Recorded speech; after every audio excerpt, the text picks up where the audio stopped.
নমস্কার, আমি শুভ। আপনারা দেখছেন জিটিভি, দ্রুত হচ্ছে সবার সাথে। অবস্থা আমি তো দেখিনি কোনোদিন যে নদী কিভাবে ভাঙে। এই জাস্ট 10 মিনিট হলো এলাম, কি অবস্থা! বেশ কয়েকটা বাড়ি কোন দিক থেকে কোন দিকে হড়হড় করে বসে গেল। এটা চিন্তার বিষয়, মানুষ ভাবতে পারে না যে কীভাবে কী টানবো, তো ভাবেনি যে বাড়িটা পড়ে যাবে। এইরকম অবস্থা হলে আমরা কোথায় যাব? আজকে আমার পড়ছে, কালকে ওর পড়বে, তো কঠিন সমস্যা।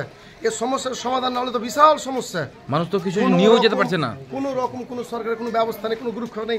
ওই কখন চলে আসছে একবার করে দু বস্তা ছেঁই ফেলার জন্য চলে আসছে। কি হবে এগুলো ফেলে দিয়ে? এগুলো ফেলে কিছু হবে? 2 বস্তা ছেঁই ফেলে দিয়ে সরকার একটু ব্যবস্থা না নেয়, তাহলে আমরা কি রাস্তায় গিয়ে বসবো? এখন পথ অবরোধ করবো, রোডে বসবো, রেলে বসবো? আমাদেরকে কোনো পথ নেই তো। এখন কোন গ্রামে বাড়িতে? আমাদের এই লোহরপুর, এখন লোহরপুরে কিছুটা কয়েকটা বাড়ি ছিল, লোহরপুর তো নাই, লোহরপুর তো শেষ হয়ে গেছে। গঙ্গাতে 2-4টা বাড়ি ছিল, যেটা এখন হঠাৎ করে 2-10টা বাড়ি নিয়ে বসে গেল। গাছ টাছ অত লম্বা লম্বা তালের গাছ কিভাবে লম্বা হয়ে বসে যাচ্ছে, মানে ভাবা যায় না কত গভীর। এই গভীরের সমস্যা সমাধান কি করে হবে? আমরা খেটে খাওয়া মানুষ, জনসাধারণ, এইসব এলাকার ঘন এলাকা, কোথায় যাবে মানুষ? মানুষের তো কোনো পথ নেই।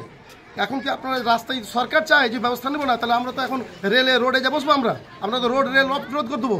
আমাদের কিছু পথ নেই, আমাদের এরকম জমি জায়গা নেই, কেউ কিছু নাই, মানুষ খেটে খাওয়া কোথায় যাবে?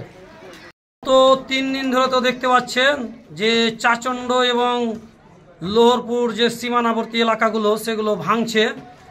আজকে আবার হঠাৎ করে 9:45টার সময় ফাটল ধরেছে। ফাটল ধরার সঙ্গে সঙ্গে 4-5টা বাড়ি তলিয়ে গেল এবং কিছুক্ষণ থাকলো, তারপর আবার 4-5টা বাড়ি তলিয়ে গেল, দিয়ে আজকেই 10-12টা বাড়ি তলিয়ে গেল এবং কিছুই টানতে পারেনি তারা। ইট, যে সামানপত্র, জানলা দরজা, সেগুলো টানতে পারেনি। এই ভয়ঙ্কর তাণ্ডব লীলা কতদিন চলবে?